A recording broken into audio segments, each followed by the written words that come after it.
Les pregunto, ¿cuántas veces usted ha escuchado la expresión, si Dios se me aparece, yo creo en Él? Les voy a contar una anécdota. Estaba en Londres evangelizando un día del Señor en la tarde y Dios puso enfrente de nosotros a un varón de la Europa del Este, probablemente de Polonia, de otro lugar extraño. Cuando nosotros le estábamos proclamando el Evangelio, cuando le estábamos anunciando las buenas nuevas de Dios para con este mundo pecador, él nos expresaba o nos expresó no creer en Dios. Y bueno, él fue muy tajante, a lo cual yo le repliqué, ¿y por qué no cree usted en Dios? Y él me dice, típica respuesta del incrédulo que se cree, lo digo con respeto, típica respuesta del incrédulo que se cree muy sabio, muy inteligente, y en verdad es una persona que ignora las verdades más sencillas. Pero esta persona me respondió, porque no puedo creer en algo que no existe. No puedo creer en algo que no existe. No puedo creer en algo que no puedo ver, que no puedo observar. Bueno, esto fue extraño. Enfrente nuestro había un gran edificio. Y le pregunto yo al hombre, ¿usted ve ese edificio, señor? Y me dice, claro. Y yo le digo, ¿ese edificio existe o no existe? Y él me mira de una manera muy condescendiente, como quien dice, pobrecito.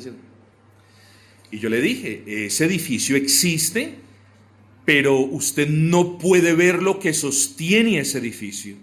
¿Usted puede ver los cimientos? Y él me dice, no puedo verlos. Y luego yo le dije, ahí tiene.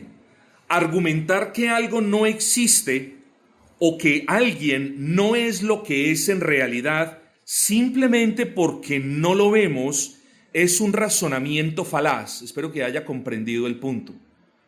Todos aquellos que argumentan que no pueden creer a menos que vean, es decir, todos aquellos que argumentan que a menos que vean no pueden creer, o que si no ven a alguien, ese alguien no existe, lo único que están haciendo es mostrando la ignorancia que tienen en sus corazones. Lo único que están haciendo es dejando conocer a las personas que en realidad no quieren enfrentarse a la realidad de la existencia de alguien que es y a quien llamamos Dios.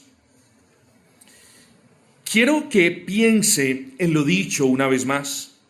Recuerde esto y espero que lo deje en claro. Usted no puede decir que algo o que alguien no existe simplemente porque no lo ve. Y para que usted comprenda el punto de una manera más exacta y precisa, yo le voy a presentar estos ejemplos. Piense en un bebé que se está formando en el vientre de su madre. Si usted no tuviera más que el crecimiento de la barriguita de la madre como evidencia, ¿podría usted decir que hasta que el niño no nazca, el niño no existe? No. Usted no ve al niño y el niño está allí. Vean el punto. O piense en los cielos y en la tierra. El hecho de que usted no haya visto cómo fueron creados, ¿descarta la existencia de un creador? Tampoco, de ninguna manera. O piense en la fuerza de gravedad. Usted va en un avión y simplemente porque usted no ve la fuerza de la gravedad, entonces la realidad de la fuerza que ejerce el centro de la Tierra sobre todo objeto en la Tierra no existe, o en los cielos no existe. El hecho de que usted no vea la fuerza no indica de que la fuerza no esté allí ejerciendo esa fuerza, excúsenme la redundancia, de atracción. O mire cómo funciona el GPS de su teléfono. El hecho de que usted no vea los satélites, entonces, ¿los satélites no existen? Espero que ustedes entiendan el punto. Estos son solamente algunos de los ejemplos que nosotros bien podemos arguir o esgrimir para desvirtuar el argumento del necio que dice ver para creer. Quiero que abran sus Biblias en esta mañana en el capítulo número 15 del Evangelio de Marcos. Marcos capítulo número 15, versículo número 32. Marcos 15, 32. Las siguientes, son palabras de los principales en aquel entonces. Dice el versículo: el Cristo, Rey de Israel. Usted le puede poner un tono burlesco si quiere. Digo, no burlesco leyendo la palabra, pero la manera burlesca como estas personas estaban expresando la una con la otra en referencia a Cristo. El Cristo, Rey de Israel, descienda ahora de la cruz para que veamos y creamos. Alrededor de ese versículo, nosotros vamos a meditar un poco en esta mañana. Y el título de este sermón es: ni viendo el malvado puede creer, ni viendo el impío puede creer, como usted desee. Este versículo que acabamos de leer, este pasaje en el que el escritor inspirado narra con cierto lujo de detalle la crucifixión de nuestro Señor Jesucristo, es bien conocido por quienes han creído en ese Señor Jesucristo como su único Dios, Señor y Salvador. Cuando el cristiano dice: he creído en Jesucristo como mi único Salvador, note esto, no solo está diciendo sé quién es Cristo, sé que Cristo es el Hijo de Dios. Noten lo que hay detrás, si se puede decir de esa manera, noten lo que hay detrás de una profesión de fe. Luego vuelvo y repito, cuando el cristiano dice he creído en Cristo como mi Señor, como mi Salvador, lo que está diciendo es, en primer lugar, sé quién es Cristo. He creído el testimonio que la Biblia me da de Cristo. No he visto a Cristo, no he hablado con Cristo, pero he creído el testimonio que la Biblia da de Cristo, y para mí eso es suficiente. Eso es fe. Sé que Cristo es el Hijo de Dios, sé que Cristo es Dios mismo, sé que Cristo es la segunda persona de la Trinidad que encarnó de una manera santa, sin pecado y sin mancha. Sé que Cristo nunca cometió pecado. Sé que Cristo vivió de una manera perfecta. Sé que Cristo cumplió todas las demandas de la ley. Sé que Cristo vivió de acuerdo con esa ley, cosa que yo no puedo hacer. Sé que Cristo vino a este mundo a morir por mí.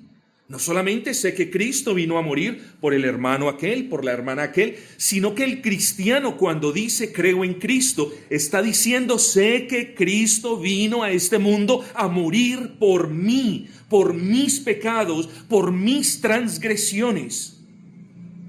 Sé que Cristo vivió esa vida santa y sé que viviendo esa vida santa logró, si se puede expresar de esa manera, los méritos para imputármelos a mí, para que yo pueda presentarme delante de Dios en el nombre de Cristo, en el nombre de aquel en quien he creído y no ser consumido. Ninguna persona se puede presentar delante de Cristo a menos que sea en el nombre de Cristo y esgrimiendo la justicia de Cristo, es decir, la vida perfecta, la vida obediente de Cristo. Así que detrás de una profesión de fe no hay pocas cosas. Hay un conocimiento teológico, pero sobre todo hay una fe salvadora. Y esa fe, definida en términos bíblicos, es, en términos de Hebreos 11:1, la certeza de lo que se espera y la convicción de lo que no se ve. El cristiano verdadero no necesita ver para creer. Y si usted no es cristiano, tenga cuidado, porque la salvación no funciona. Yo quiero ver, luego cuando yo vea, entonces yo creo. Así no funciona. Y ahorita vamos a dar un poco más de detalles. Así que cuando una persona dice, soy un creyente, esa persona está diciendo todas estas cosas. Pero además de eso, esa persona cree en Cristo. Cree que Cristo es la única esperanza que él o ella tiene para ser reconciliado con Dios. Cuando hablamos de fe salvadora, hablamos de ese don que Dios le da al hombre, por medio del cual el hombre o la mujer o el niño o el anciano tiene la plena certeza, la absoluta convicción de que solamente por medio de Cristo puede tener paz para con Dios. Aquí no hay vírgenes, aquí no hay santos, aquí no hay ceremonias, aquí no hay promesas, aquí no hay nada sino Cristo. Por eso nosotros decimos solo Cristo. La salvación está solo en Cristo. El único camino es solo Cristo. Entonces, cuando alguien dice, creo en Cristo, el verdadero creyente está diciendo, yo conozco a Cristo, sé quién es Cristo, sé lo que hizo Cristo por mí, conozco de su muerte, sé de su resurrección, creo el testimonio de la Escritura acerca de su vida perfecta y yo he abrazado a ese bendito Cristo porque he comprendido que solo en Cristo tengo perdón de pecados y vida eterna. Es decir, el creyente no solamente conoce de Cristo de manera intelectual, sino que cree en Cristo de manera salvífica, sin necesidad de pruebas, sin necesidad de verle. ¿Por qué? Grábese esto, anótelo si lo quiere anotar. Porque la fe no se genera cuando el hombre ve a Cristo con los ojos del cuerpo. La fe no se genera en el hombre después de que ve a Cristo con los ojos de su cuerpo, sino que Dios la genera en el hombre para que el hombre pueda ver a Cristo. Ese es el orden correcto del asunto. En otras palabras, no es que yo veo y entonces voy a tener fe en Cristo. No, si yo veo a Cristo es porque Dios ha obrado en mi corazón y puedo abrazarle con fe.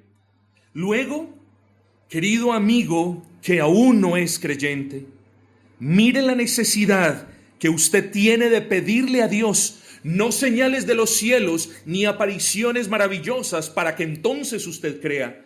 La necesidad que usted tiene es que Dios obre en su corazón y que siembre en su corazón la fe para que entonces usted pueda ver a Cristo. En el pasaje que nosotros leímos, en el que estamos considerando, vemos a Cristo clavado en la cruz, casi como un espectáculo público, queridos amigos. Meditemos un poco en ese panorama. Allí estaba la cruz, y al lado de la cruz estaban los ladrones. Ahí estaban los judíos también, quienes le habían rechazado. Los judíos de a pie, quiero decir. Ahí estaban también los principales gobernantes, los de la alta alcurnia, quienes con mentiras y por envidia, como dice la palabra, lo habían juzgado injustamente. Allí estaba también la madre y algunos amigos del Señor, quienes lo lloraban. Y desde luego, tal y como lo leímos, allí estaban los soldados romanos, quien después de haberse burlado, quien después de haberse mofado del Señor, le estaban ahora robando sus vestiduras. Marcos 15:24 nos dice, cuando le hubieron crucificado, repartieron entre sí sus vestidos, echando suerte sobre ellos, para ver qué se llevaría cada uno. Ahora, versículo 25, era la hora tercera cuando le crucificaron, y el título escrito de su causa era El Rey de los Judíos. El pasaje paralelo del Evangelio de Juan, yo se los leo, Juan 19:20, dice, y muchos de los judíos leyeron este título. ¿Cuál título? Rey de los Judíos. Porque el lugar donde Jesús fue crucificado estaba cerca de la ciudad y el título estaba escrito en hebreo, en griego y en latín.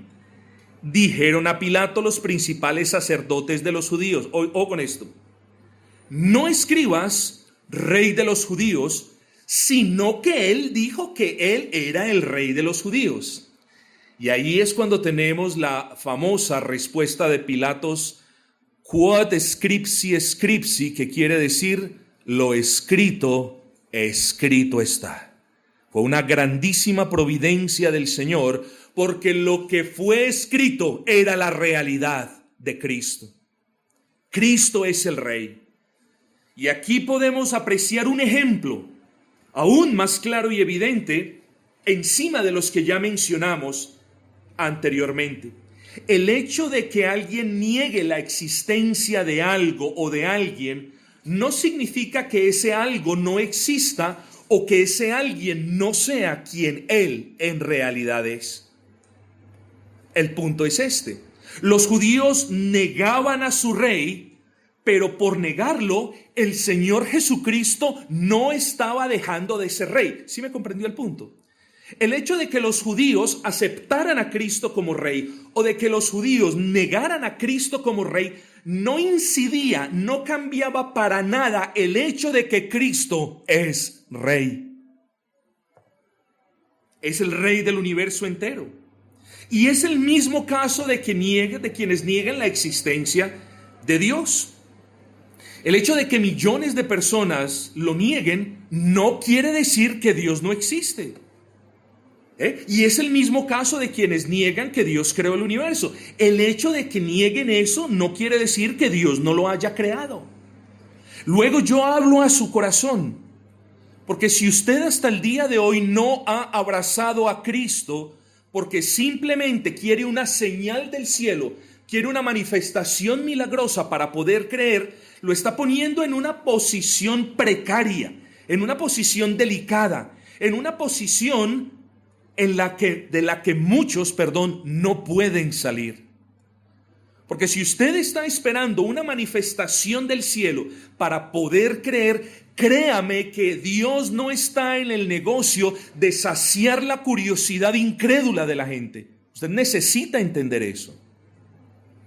Así que no ponga su esperanza en una aparición milagrosa. No ponga su futuro eterno, no lo ponga en peligro esperando algo que no va a pasar. Pero regresemos al primer punto. Estas personas estaban diciendo, no escribas eso, Pilato. No lo escribas porque eso no es cierto. Lo que es cierto fue que él dijo que él era rey. ¿Pero por qué? ¿Por qué Cristo es rey? ¿Acaso porque los judíos decían que Cristo era rey? No. El oficio regio o el oficio real de Cristo no depende de que hombre alguno crea que Él es rey. Queridos amigos, usted necesita comprender que Cristo es rey porque Él es rey. Independiente de si los judíos hace 2000 años lo negaron o lo reconocieron, o usted hoy lo niega o lo reconoce, usted tiene que llevarse esto en su corazón, que Cristo es rey. Y quizás alguien diga, bueno, yo no creo que Dios descienda de los cielos. Quiero ver su corona, quiero ver sus atuendos reales, quiero ver el título de rey y entonces me postraré delante de él. Si alguien alguna vez esgrime ese argumento, si alguien quizás en este recinto está pensando de esa manera, al tal yo le respondo, y también ustedes deben responderle, en vano piden pruebas aquellos que se rehúsan a creer en el conjunto de pruebas más grandes que tiene el hombre, que se llama la Biblia. Así que no pida pruebas de la existencia de Dios. Venga a la palabra, porque aquí en la palabra Dios se revela a los hombres, como dice la Escritura, por fe y para fe. En vano piden pruebas aquellos que se rehúsan a creer el testimonio de las Escrituras. ¿Cuántos versículos hay que dicen que Cristo es Rey? Muchísimos. Simplemente creemos que la Biblia lo dice de manera explícita. Por lo tanto, 1 de Timoteo 1:17, al Rey de los siglos, a Cristo, al inmortal, al invisible, al único y sabio Dios, sea honor y gloria por los siglos de los siglos. Amén. Cristo es Rey. Usted lo tiene que entender. Cristo es Rey porque Cristo es Dios. Luego, si usted entiende eso, va a comprender que su vida y el futuro eterno de su alma no dependen de usted, ni dependen de una aparición, dependen del Rey. Ese bendito Rey ha tenido misericordia de usted. Ese bendito Rey le ha dado alimento a usted. Ese bendito Rey le ha dado salud a usted. Le ha dado trabajo a usted. Le ha permitido respirar. Usted respira sin pensar en su Rey. Y no obstante, usted roba el oxígeno que Dios ha creado para que usted viva. ¿Usted cree que usted tiene derecho? No, usted no tiene derecho a nada. Usted tiene derecho a ser castigado por sus pecados. A eso tiene derecho. Usted no tiene derecho a respirar el aire que Dios crea. Y no obstante lo respira. Y no obstante se beneficia de todas esas dádivas y bondades. Y usted tiene vida hasta el día de hoy. Eso quiere decir que Dios le ha protegido, que Dios le ha salvaguardado, que de los accidentes lo ha librado. Bueno, ¿y qué ha hecho usted? ¿Ha venido a Cristo? ¿Ha creído en Cristo? ¿Le ha agradecido a Cristo? ¿Ha entregado su vida a Cristo? No, usted no lo ha hecho. Tal y como hicieron los judíos, usted aún no lo ha reconocido como el Rey y el Señor de su vida.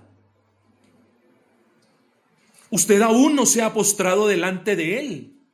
Usted aún no ha pagado la adoración que le debe. Usted aún no le ha servido como Él merece. Eso es lo que usted ha hecho. Espero que usted sienta la necesidad de que Dios obre en su corazón. Usted tiene que ser consciente de la necesidad que usted tiene de que Dios obre en su corazón. No solamente nosotros los que hemos creído en Cristo por su gracia, sino que los que no han creído, los niños tienen gran necesidad de que Dios obre en ellos. No por ser niños y no los ancianos por tener avanzada edad, son excluidos de la responsabilidad que tienen de reconocer a Cristo como su Rey, como Señor, su Dios y su único Salvador. Ese Rey es la esperanza, la única esperanza que usted tiene. Usted no tiene otros caminos, usted no tiene otras posibilidades. Dios no ha estipulado la reconciliación para con usted, pecador, sino por medio de Cristo. Luego, si usted no cree en Cristo, usted está perdido, como quizás es su caso en el momento. Y vuelvo y le repito, la fe no se genera, la fe no nace cuando el hombre, entre comillas, ve a Cristo. Decimos lo contrario. El hombre puede ver a Cristo con los ojos de la fe cuando Dios ya la ha obrado en su corazón, cuando Dios le ha abierto los ojos de su alma, cuando Dios le ha permitido escuchar el Evangelio y le ha dado, ha forjado en su corazón el deseo de abrazar el Evangelio. Luego todas esas cosas son consecuencias de la fe, de la obra de Dios. Luego usted tiene una gran necesidad de que Dios obre en su corazón. Pero quizás hay alguno entre ustedes en quien Dios ya ha obrado. Quizás hay alguno entre ustedes a quien Dios ya ha pringado, a quien Dios ya ha regenerado. Quizás usted me está oyendo y usted comprende la necesidad que tiene su alma. Bueno, a usted le digo, venga a Cristo, no se tarde más.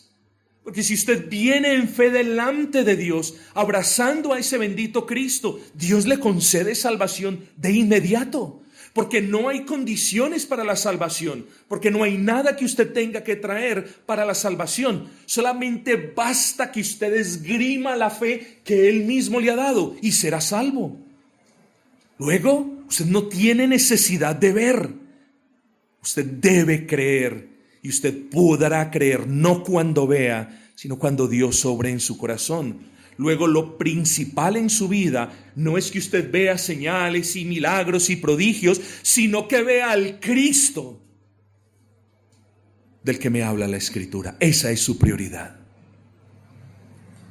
Hace más de 2000 años hubo gente, usted debe también entender esto, hubo gente que en contra del testimonio de la creación, es decir, hace 2000 años existieron personas que vieron las maravillas de Dios en la creación y en contra del testimonio de los profetas en los que ellos mismos decían creer. Qué cosa tremenda, ¿no? Ojo con esto. Hablamos de los judíos, de personas que veían al mundo en sí y no reconocían a Cristo como el creador. De personas que decían creer en la Biblia, en los profetas, y no reconocían que Cristo era el profeta de profetas, era el Mesías prometido. Y en contra, ojo con esto, porque esta parte sí es importante. Y hace 2000 años, ese pueblo judío, además de lo que acabamos de decir, este pueblo, en contra de los milagros y señales y resurrecciones que Cristo hizo y que ellos vieron, ¿entendieron el punto? Porque lo que estoy diciendo es que no ha existido otro pueblo que haya visto a Cristo mismo con los ojos de su cuerpo, ni que haya visto las maravillas, las resurrecciones, los milagros y las señales que Cristo hizo. No ha existido otro pueblo como ellos, y no obstante, no creyeron en Cristo. Luego esto prueba el punto, que la salvación no es por vista, es decir, yo quiero ver y entonces creo, es por fe. Estas personas, con todo lo que vieron, dudaron de que ese Cristo era el Mesías prometido, de que ese Cristo era Emanuel, es decir, era Dios con la raza humana. Ellos no creyeron que ese Cristo era el Rey.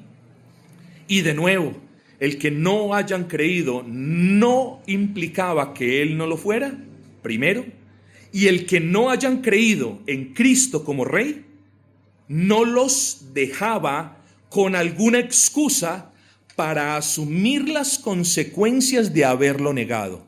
Ojo con esto. Luego, ellos decían, ese no es el Cristo, Él es un impostor, así lo tenían. Ese no es el Cristo, Él dijo que era el Cristo, pero ese no es el Cristo. El que ellos hayan dicho eso, el que usted crea eso, no significa de que Él no lo sea.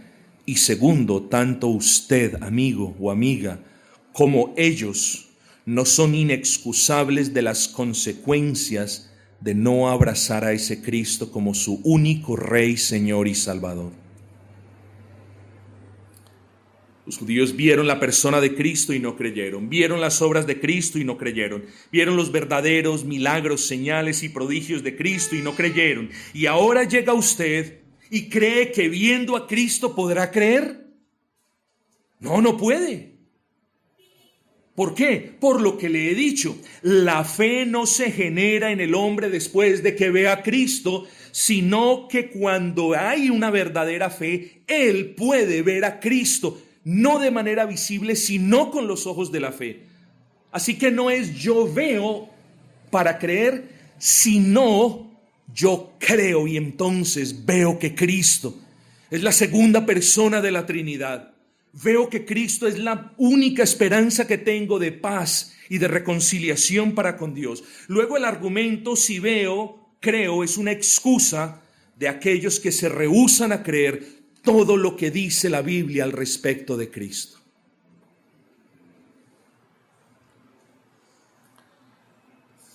Versículo 32 dice, el Cristo, Rey de Israel, descienda ahora de la cruz para que veamos y creamos.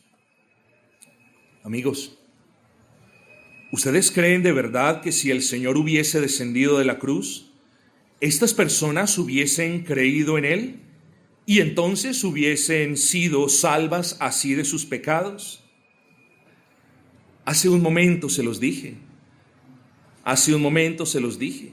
Dios no está en el negocio de satisfacer la curiosidad incrédula de las personas que demandan señales. ¿Qué dice Cristo? Esta generación perversa demanda señal, pero ninguna señal les será dada. ¿Por qué? Porque son curiosos, morbosos, incrédulos. En realidad no quieren venir a Cristo para ser reconciliados con Dios, sino que tienen una morbosa curiosidad de ver algo extraño. Dicho de otra manera, la fe que salva no es el producto de lo que ven los ojos de su cuerpo, sino que la fe que salva es producto de la obra de Dios en usted, que le permite abrir los ojos de su alma. Y cuando los ojos de su alma sean abiertos, usted va a ver dos cosas grandes. Y lo primero que usted va a ver es su pecado, su miseria.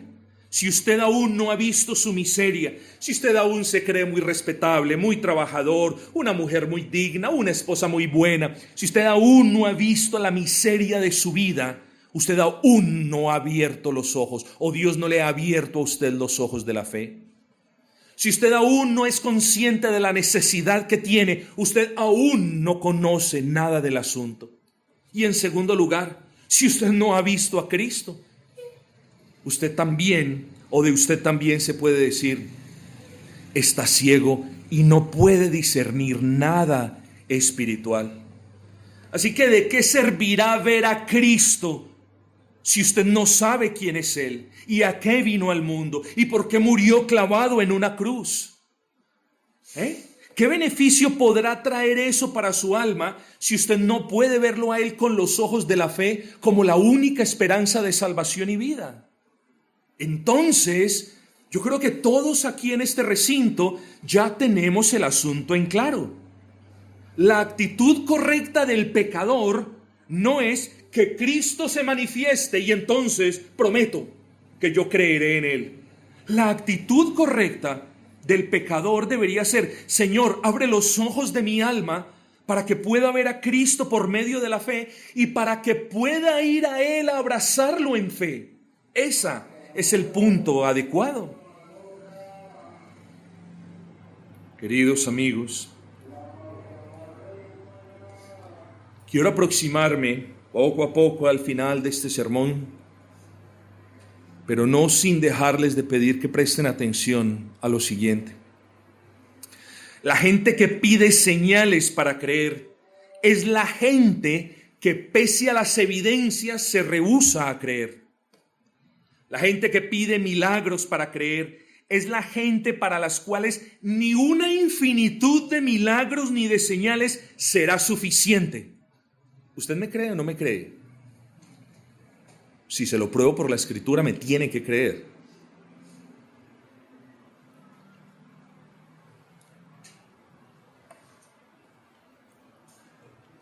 Hace más de 2000 años, hubo un pequeño grupo de casi 5000 personas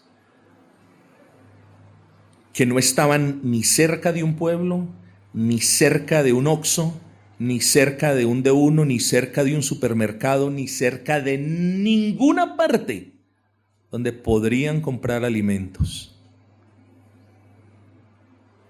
Y dice la Escritura, y estas personas fueron saciadas. A estas personas se les dio alimento suficiente. Vieron el poder de Dios, vieron el poder de Dios. ¿Y qué le estaban diciendo al otro día al Salvador? ¿Qué señal haces tú para que creamos en ti? Eso le estaban diciendo. Y eso prueba el punto, queridos amigos. Para quienes demandan señales, apariciones, milagros y manifestaciones grandiosas, no hay milagro que valga ni aparición que valga. Estas personas vieron uno de los milagros más grandes que ejecutó el Señor Jesucristo y no obstante, estaban diciéndole al otro día, ¿qué pues? ¿Qué señal haces tú para que creamos en ti? Habían comido una comida milagrosa. Y ahorita le estaban diciendo, ¿qué señal haces tú? ¿Qué obra haces? Y el punto es el mismo que hemos dicho. Los incrédulos, los perversos, los morbosos, aquellos que quieren ver, pero no sujetar sus vidas a Cristo, para ellos ni viendo será suficiente. Porque aquel que tiene necesidad de ver demostraciones milagrosas con sus ojos es aquel que está más preocupado en saciar su incredulidad que en creer para perdón de pecados. Alguien dijo en alguna oportunidad, y esto es digno de ser resaltado, ojo con esto: para quienes creen no hay necesidad de pruebas, pero para quienes no creen no hay prueba alguna que les satisfaga. Grábese eso.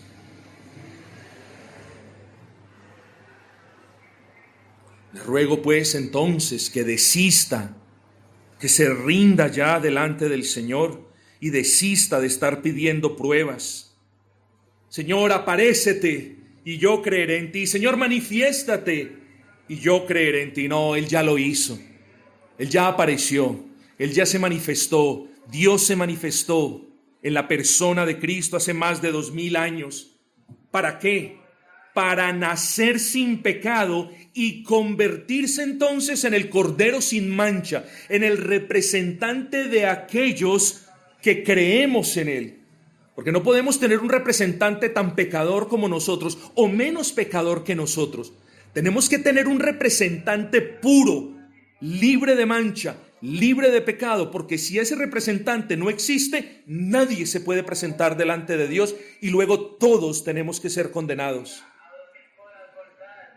Pero hace más de 2000 años, ese bendito Cristo nació de una manera milagrosa. Se convirtió en el representante de quienes creen en Él por medio de la fe. Hace más de 2000 años, ese bendito Cristo apareció e hizo lo que ningún ser humano ha podido hacer desde entonces, ni antes de Él, ni después. ¿Qué es? Vivir una vida perfecta, una vida agradable a Dios. ¿Su vida es agradable a Dios? No, no lo es. Solamente es agradable a Dios si usted ya creyó en Cristo y si usted está andando como Cristo anda. Pero si usted no ha creído en Cristo, si usted no es un verdadero cristiano, su vida no es agradable a Dios. Y lamento ofenderlo, pero es la realidad del asunto. Cristo vino para lograr lo que ninguno de ustedes puede lograr, que es la aceptación de parte del Dios que demanda perfección de la persona. ¿Y quién de nosotros lo puede hacer? Nadie. Luego, nuestra única esperanza de ser aceptados por Dios es creer en Cristo. Para eso vino Cristo, para vivir una vida perfecta en obediencia a la ley del Señor y para que esa vida perfecta fuese imputada, consignada a la cuenta nuestra que está en ceros delante de Dios. Y hace más de 2000 años, usted no tiene necesidad de pedir ahora pruebas y señales, porque hace más de 2000 años, ese Cristo que nació de manera milagrosa, ese Cristo que es el representante delante de Dios de los que creen en Él, ese Cristo que vino a vivir una vida perfecta en favor solo de los que creen en Él, ese Cristo fue vituperado, fue escupido, fue latigado, fue horadado y fue crucificado. ¿Por qué? Lo leímos en Isaías 53. Ese Cristo no cometió pecado alguno, pero ese Cristo quiso venir a este mundo para cargar con los pecados de todos los que creen en Él y para sufrir en alma y en cuerpo a causa de esos pecados. Usted no tiene necesidad de ver nada en este momento, absolutamente nada. Usted no tiene necesidad de ver señales, porque la señal que Dios hizo, ya la hizo en la persona de Cristo. Luego, si usted no abraza a Cristo, está perdido. Y además de todo, ese Cristo vino para resucitar y luego llevar al cielo a quienes creyeron en Él sin haberle visto, porque escrito está: bienaventurado el que cree en Él sin haberle visto. Espero que usted no tome el hecho de que yo cierre este sermón de una manera un poquito dura, ni que usted lo vea de manera negativa. ¿Por qué? Porque, querido amigo, mi deber es proclamar el Evangelio, mi deber es razonar con usted, mi deber es explicarle qué es el Evangelio, a qué vino Cristo. Mi deber es recordarle que no es por obras, sino por la fe en Cristo. Mi deber es advertirle de que no pida señales, sino de que crea el testimonio que Dios mismo da de sí mismo en la Escritura. Pero no obstante, aparte del hecho de que Cristo se manifestó de manera visible y corporal hace más de 2000 años, Él habrá de manifestarse otra vez. Y los ojos, niños, ojo con esto, sus ojos verán a Cristo. Y los ojos de aquellos entre ustedes que poco vean, quizás como los míos, veremos a Cristo. Porque está escrito que el día que Cristo aparezca, ya no como siervo humilde, sino como Rey y Señor, ese día todos los ojos lo verán y todas las rodillas se doblarán y toda lengua confesará que Cristo es el Rey. Luego usted tiene dos caminos y solo dos caminos: pedirle al Señor que obre en usted para que usted pueda abrazar a Cristo en fe mientras viva, o dejar para reconocerlo ya cuando es muy tarde, porque el día que usted vea a Cristo, si usted no ha creído en Cristo, no tendrá la oportunidad de decir: Señor, perdóname por mis pecados. Ya será tarde. La oportunidad se tiene es a este lado de la eternidad, no cuando usted haya partido ya al juicio, no cuando Él regrese. Así que si usted es uno de los que pide señales para poder creer, al menos créame esto: usted no lo verá mientras viva, porque Dios no está para saciar la curiosa incredulidad suya. No obstante, usted lo verá un día. Y si usted no ha creído, ese día que usted lo vea, ya no podrá creer para salvación. Usted lo verá y creerá y dirá: sí, Señor, fue verdad lo que me dijo ese predicador, era verdad lo que tú dijiste de ti mismo en la Escritura, fue verdad lo que me predicaron mientras otros me importunaban el domingo en la tarde, todo era verdad. Ya no podrá creer para salvación. Es decir, ojo con esto, el día del juicio no habrá ninguna persona que diga: bueno, después de esto todavía no creo en Cristo. No habrá ninguna. Pero después del instante en el que Cristo aparezca, ya no habrá ni una sola persona más salva. Y es importante que usted lo entienda. Ni una persona más, ni una. Así que la oportunidad es aquí y es ahora. Es para que usted mire a Cristo con los ojos de la fe. Porque en aquel día, quienes creyeron en Él sin haberle visto, gozarán en verle como su Rey y su Salvador. Pero quienes demandaban señales, milagros, apariciones y prodigios para poder creer, se lamentarán en verle. Ojo con esto. Unos se gozarán viéndole: ese es mi Cristo, no lo había visto. Tu palabra me decía, oh Señor, que tú viniste a ese mundo sin atractivo, sin hermosura, para que nosotros te deseásemos y te deseamos y te abrazamos y fuimos salvos. Pero Señor, tú eres hermoso, eres excelso y maravilloso. Eso dirán probablemente los que creyeron en Cristo.